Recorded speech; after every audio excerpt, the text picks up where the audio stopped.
sa kabila ng mga batas at programa, marami pa rin kababaihan ang hindi nakakaranas ng pantay-pantay na trato sa lipunan.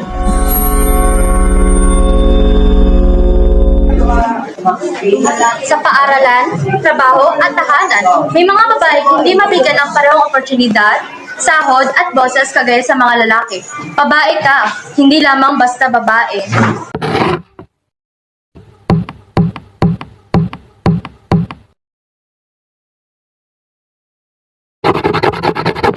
Ang women equality ay bigay ng pantay na karapatan, oportunidad at responsibilidad sa lalaki at babae, anuman ang kasarian. Hindi kami humihiling ng labis, hinihilingan namin ng pantay na pagtrato at respeto. Ang women's rights ay hindi lamang para sa babae, kundi ito ay pangkalahatan.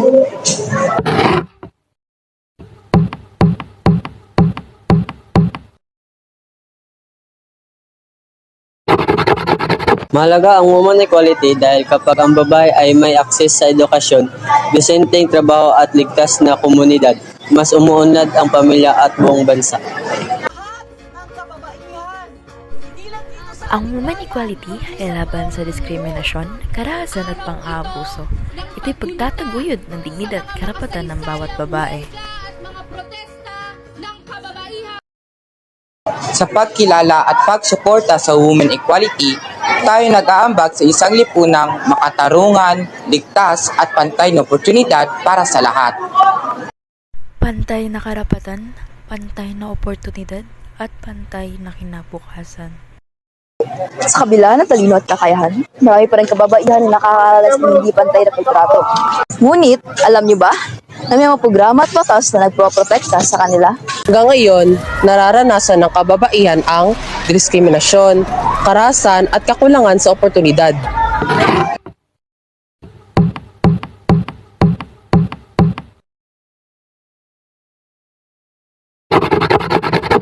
Ang CEDAW o Convention on the Elimination of All Forms of Discrimination Against Women ay isang kasunduan kung saan nilagdaan ng Pilipinas upang wakasan ang diskriminasyon at hindi pantay na pagtrato sa mga kababaihan. Sa Pilipinas, may Magna Carta of Women. Isa itong batas na nagsisiguro ng pantay na karapatan, proteksyon at oportunidad sa edukasyon, kalusugan, trabaho at pamumuno.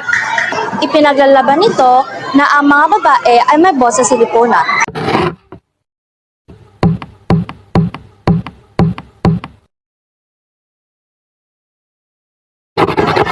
Ang Bausi Law of Violence Against Women and Children Act ay pinoprotektahan laban sa pisikal, emosyonal, sexual at ekonomiko karahasan.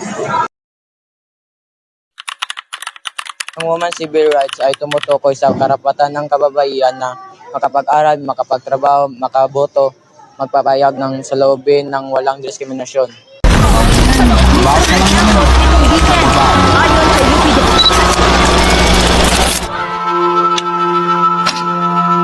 Babae ako. May pangarap, may boses, at may lakas ng loob.